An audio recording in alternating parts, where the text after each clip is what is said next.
You see people saying that AI will come for a job, AI will come for a job. It's all about if AI will come for those who are not ready to upskill. I love sharing. So I got into content development. That was last year, and it really did so well. Even today, my phone was blowing up with young ladies texting me, sending me screenshots. They're already on Google Camp learning, and maybe they face an issue. They reach out to me to help. How much do you make as a Web3 developer?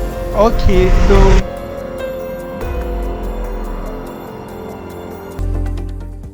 my name is Joyta Bakshaw. I'm a software engineer and aspiring developer advocate. How long have you been a software?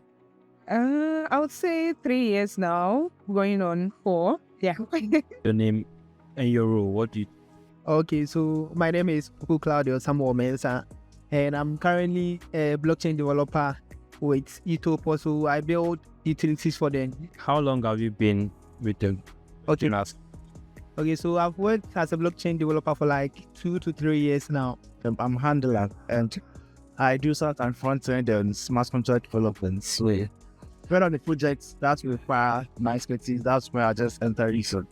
What tools do you use in programming language do you use in your job? Like the Okay, so I write Solidity. Solidity is a programming language for the Ethereum virtual machine, yeah.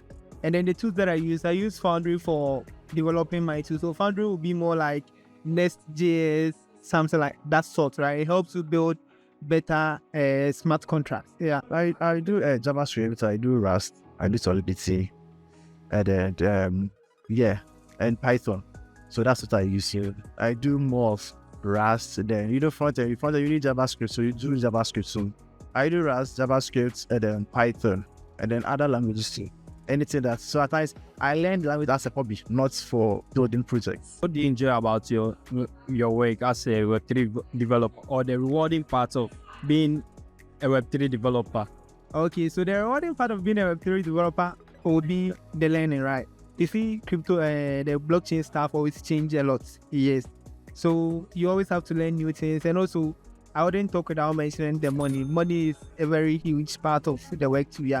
What's the rewarding part of being a Web3 developer? Okay, the rewarding part is probably you getting to know that you're improving your skills, because probably that Web3 is an evolving place. It's not like something that's static, that is stone cast, that this is the rules you follow. It's ever evolving. So the more challenges you face, the more you conquer them, the more joy you feel within you that you're actually doing something, you're actually going somewhere. How did you get yourself into tech, or what inspired you to get into tech? Oh, wow. Yeah. Wow. I would say basically I got into tech kind of unexpectedly. I was in the business field right from when I was young, and then I just started building like solutions to aid management, right, to prevent me having to manually record stuff. And I just saw that, okay, this is nice, like having to just sit and build something to make work easy. And so I was like, okay, I want to learn how to code. So I took every courses, like I think 7 years back there, about I was so young, I didn't know what I was doing. I think that was Java, but then that didn't work out because, of course, no mentorship. I didn't know much about what was going on. But yeah, later on, I decided to study computer engineering. And immediately I got on school, I joined the Google Developers Students Club, the Harvard Club, anything. I just wanted to know how to code, even if I didn't know what it was all about. But yeah, I think that's what got me into tech. And lately, just being able to build solutions that makes people's life easy, being able to know that, okay, you build this and someone is using it out there, it's inspiring, to be honest. And that's why I'm also passionate about spreading the word as much as possible, and also trying to bring more ladies on board, especially ladies. How did you get yourself into tech? Oh, okay. Actually, I did computer science in my head. Oh, what? As growing up, I was just playing with another computer. But I got computers at a very early age. I think around class 2. That's when I took the page. I've been playing around. Guys, this wasn't clear just how to install applications, how to play games, and this and that. So getting into SHS University, then I'm hearing this hacking left and right. So yeah, it gets more like enthused machine learning passengers. And I went to university, like something like that I tried. So I think our first coding class was in C++. That's when it sparked in your light and everything started from there. Where have you worked? Yeah. I've worked on several projects. I've worked on some freelance, and I've worked with some Ghanaian companies here as well. And I've also built some amazing projects with my friends as well, like from communities. So yeah, I would say it's been a pretty decent work experience so far. How much do you make as a Web3 developer? Okay, so there's a lot of money in Web3, and then I think salary is quite private, but then it will be in the case of in the case of dollars, right? Case of dollars. Yeah. Software developers earn a lot of money, right? I think that's why it's now oversaturated. So actually, it depends on the company, and sometimes with startups, you might even get more money and so on. And I would say most of my earning has been in Ghana cedis for now, at least Ghana cedis and Naira. Hey, this range here. So in Ghana here, if you're working at a very good company, I know they pay from 8K going upwards. That's just base salary.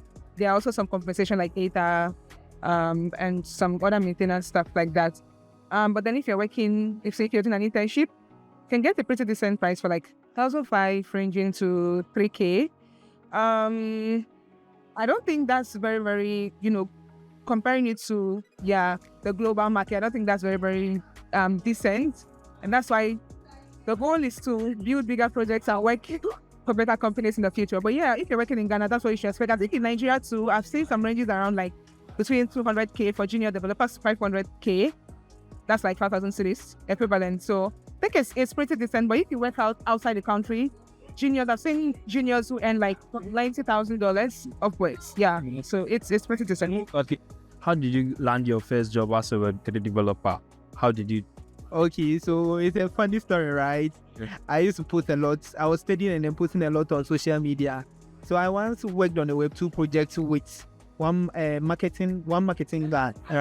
So the marketing guy linked me to someone who is into crypto. He was a Black American. And then the guy met me in person.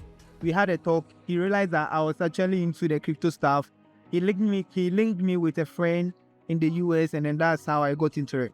Your impact on the tech industry. So how does it feel like? It feels surreal, to be honest with you. Remember at the beginning, I mentioned aspiring developer advocates, right? And that's because aside building and aside working with community to work on, remarkable projects and projects that make a difference, I also love sharing. I love sharing.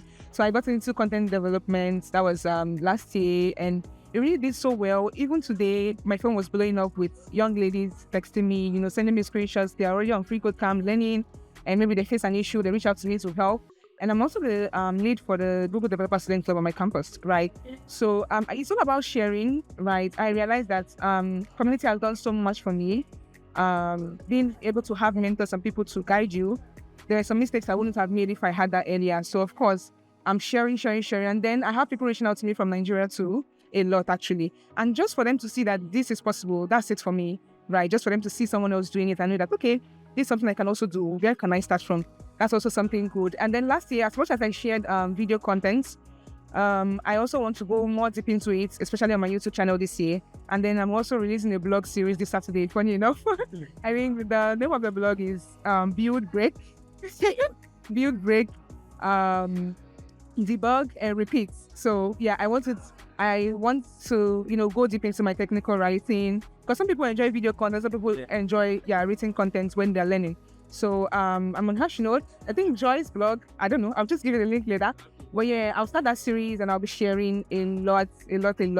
Why did you choose Web3?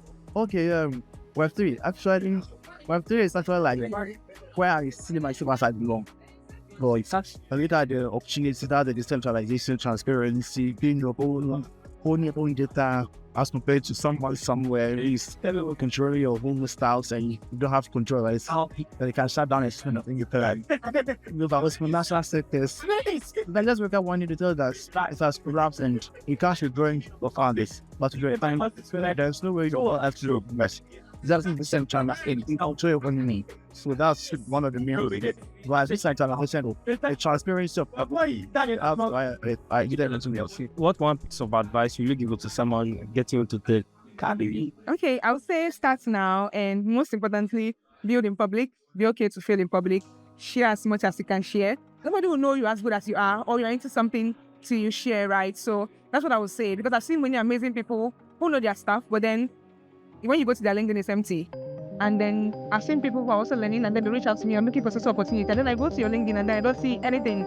So what am I recommending you for? How can I even know you do a particular thing, right? So I've been able to mentor a lot of girls to set up their LinkedIn accounts. Most of them that also end up getting job opportunities, remote job opportunities, even while they're still in secondary school and universities, right? So I would say build. Don't be afraid to start, especially as a woman. And then most importantly, share. Even if you're not a pro, you don't have to be an expert to share. So yeah, just give that share. All I'll say is that right now we are going digital, so it's better for you to get to learn something, even if you are not in non-technical space. Learn some bits of technology, some bit of tech. Learn how to maybe to do something online. Right now, we are now moving from the manual system to the online system. Everything just online. So your skill that you see people saying that AI will come for job, AI will come for your job. It's all about AI will come for those who are not ready to upskill. It's not ready to add AI or not ready to add data, validation to their early. So whatever you are doing, even if you think that there is nothing, just go online and just search how you can add AI or how you can add technology to your current skills you are doing. And then I'll say if you want to enter into the development, automatically first you have to learn JavaScript. On JavaScript, and there you build on to Python, and then if you want to build a Ethereum, you need so it's beginner friendly. And then maybe move on to Rust, even though it's not beginner friendly, but very remember Rust is very nice that you can know that you are building two stuff together. Technology, do you think new developers should focus or developers should focus on new 365? So I would say it depends. Like some people are just getting to learn, right? So I would say the basics is very important. Not keep the basics. So keep learning. But now I think the stage that I am now, that's why I'm here. I'm exploring Web3. Especially when it comes to finance and decentralization, right? And then just how there's some technologies I'm seeing, how fast it is to ship, how easy learn. So I would say Web3. I think blockchain is really growing. It would be nice to also add that to anyone's theory career, but then there's Next.js, there's React, there's Angular. It basically depends on the person and the area you're going into, but then I would say try as much as possible to be good at any particular niche you pick, and then anything that could help you, even if it's AI especially, even if it's AI that could help and make you stand out, just lean into that, yeah.